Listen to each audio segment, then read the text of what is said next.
നമസ്കാരം സുഹൃത്തുക്കളെ.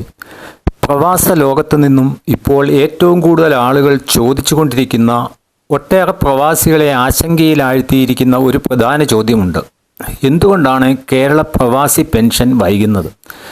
കഴിഞ്ഞ ഏപ്രിൽ മാസത്തെ പെൻഷൻ മെയ് 12-നകം പ്രവാസികളുടെ കൈകളിൽ എത്തിയിരുന്നു. അതനുസരിച്ച് മെയ് മാസത്തെ പെൻഷൻ ജൂൺ 12-ഓടെ വിതരണം ചെയ്യേണ്ടതായിരുന്നു.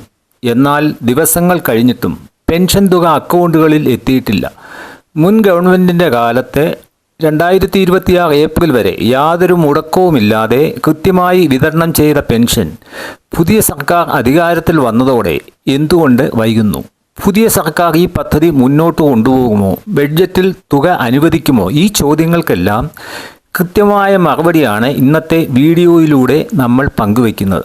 വീഡിയോ പൂർണ്ണമായും കാണുക, മറ്റുള്ളവരിലേക്ക് ഷെയർ ചെയ്യുകയും ചെയ്യുക. എന്താണ് പ്രവാസി ക്ഷേമനിധിയും പെൻഷനുമെന്ന് ആദ്യമേ നോക്കാം.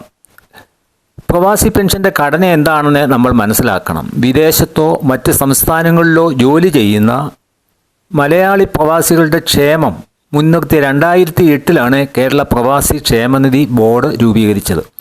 2014 മുതൽ പെൻഷൻ വിതരണവും ആരംഭിച്ചു. നിലവിൽ 8 ലക്ഷത്തിലധികം പ്രവാസികളാണ് ഈ ക്ഷേമനിധിയിൽ അംഗങ്ങളായിട്ടുള്ളത്. 60 വയസ്സിന് താഴെയുള്ള വിദേശത്ത് ജോലി ചെയ്യുന്നവർക്കോ മിനിമം 2 വർഷമെങ്കിലും വിദേശത്ത് ജോലി ചെയ്ത് തിരികെ നാട്ടിലെത്തിയവർക്കോ ഇതിൽ അംഗമാകാവുന്നതാണ്. മിനിമം 5 വർഷമെങ്കിലും മാസം 200 അല്ലെങ്കിൽ 350 രൂപ വീതം 5 വർഷത്തേക്ക് ഏതാണ്ട് 21,000 രൂപ വരെ അംശാദായം അടയ്ക്കുന്നവർക്ക് 60 വയസ്സിന് ശേഷം അടച്ച തുകയ്ക്ക് ആനുപാതികമായി 7,000 രൂപ വരെ പെൻഷൻ ലഭിക്കുന്നതാണ്.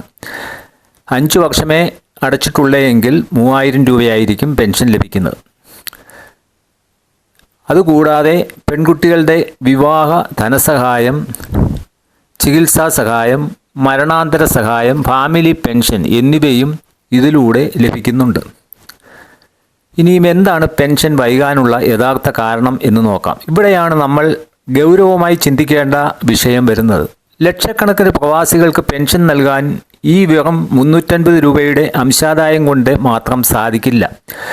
ഇത് ഒരു സ്വകാര്യ ഇൻഷുറൻസ് കമ്പനി പോലെയല്ല പ്രവർത്തിക്കുന്നത്. അംഗങ്ങൾ അടയ്ക്കുന്ന തുകയ്ക്ക് ആനുപാതികമായി വലിയൊരു തുക ഗവൺമെൻറ് ഗ്രാൻഡായി നൽകേണ്ടതുണ്ട്. എങ്കിൽ മാത്രമേ കോടിക്കണക്കിന് രൂപ മാസം തോറും ആവശ്യമുള്ള ഈ ബോർഡിനെ മുന്നോട്ട് കൊണ്ടുപോകാനാവൂ. മുൻ LDF സർക്കാരിൻ്റെ കാലത്തെ പ്രവാസി ക്ഷേമത്തിനായി ഏതാണ്ട് 200 കോടിയോളം രൂപയാണ് ബഡ്ജറ്റിൽ മാറ്റിവെച്ചിരുന്നത്. ഈ വലിയ സാമ്പത്തിക സഹായം, ബഡ്ജറ്ററി സപ്പോർട്ട് ഉള്ളതുകൊണ്ടാണ് 2026 ഏപ്രിൽ വരെ തടസ്സമില്ലാതെ പെൻഷൻ നൽകാൻ ബോർഡിന് സാധിച്ചത്. എന്നാൽ പുതിയ ഗവൺമെൻറ് അധികാരത്തിൽ വന്നതിന് ശേഷം അവതരിപ്പിച്ച ആദ്യ ബഡ്ജറ്റിൽ പ്രവാസി പെൻഷനോ പ്രവാസികളുടെ ക്ഷേമത്തിനോ ആവശ്യമായ തുക നീക്കിവെച്ചിട്ടില്ല എന്ന വലിയ പോരായ്മയാണ് ഇപ്പോൾ പ്രതിസന്ധിക്ക് കാരണമായിരിക്കുന്നത്. പുതിയ ഭരണകൂടം ഈ പദ്ധതിയുടെ സാമ്പത്തിക സ്രോതസ്സുകളെക്കുറിച്ചും ഇത് എങ്ങനെ മുന്നോട്ട് കൊണ്ടുപോകണം എന്നതിനെക്കുറിച്ചും കൃത്യമായ ഒരു പഠനം ഇതുവരെ നടത്തിയിട്ടില്ല എന്നതാണ് വാസ്തവം. ഇതാണ് പെൻഷൻ വൈകുന്നതിൻ്റെ പ്രധാന കാരണം. ഇതിൽ പ്രവാസികൾക്കിടയിൽ വലിയ പ്രതിഷേധവും നിലനിൽക്കുന്നുണ്ട്. പുതിയ സർക്കാർ ഈ പദ്ധതി മുന്നോട്ട് കൊണ്ടുപോകുമോ, ഇനിയും ഫണ്ട് അനുവദിക്കുമോ എന്ന് നമുക്ക് നോക്കാം. പല പ്രവാസികളുടെയും ഉള്ളിലെ ഭയം ഈ പദ്ധതി പുതിയ സർക്കാർ നിർത്തലാക്കുമോ എന്നുള്ളതാണ്. എന്നാൽ ലക്ഷക്കണക്കിന് പ്രവാസികളുടെ ജീവിതത്തെ ബാധിക്കുന്ന, നിയമപരമായി നിലനിൽക്കുന്ന ഒരു ക്ഷേമനിധി ബോർഡ് പദ്ധതി പെട്ടെന്ന് നിർത്തലാക്കാൻ ഒരു സർക്കാരിനും സാധിക്കില്ല. പ്രവാസികൾ നാട്ടിലേക്ക് അയക്കുന്ന പണമാണ് കേരളത്തിൻ്റെ സമ്പദ് വ്യവസ്ഥയുടെ നട്ടെല്ല്. അതുകൊണ്ട് തന്നെ പ്രവാസികളുടെ പ്രതിഷേധം ശക്തമാകുമ്പോൾ സർക്കാരിന് ഇതിലേക്ക് ഫണ്ട് അനുവദിക്കേണ്ടി വരും.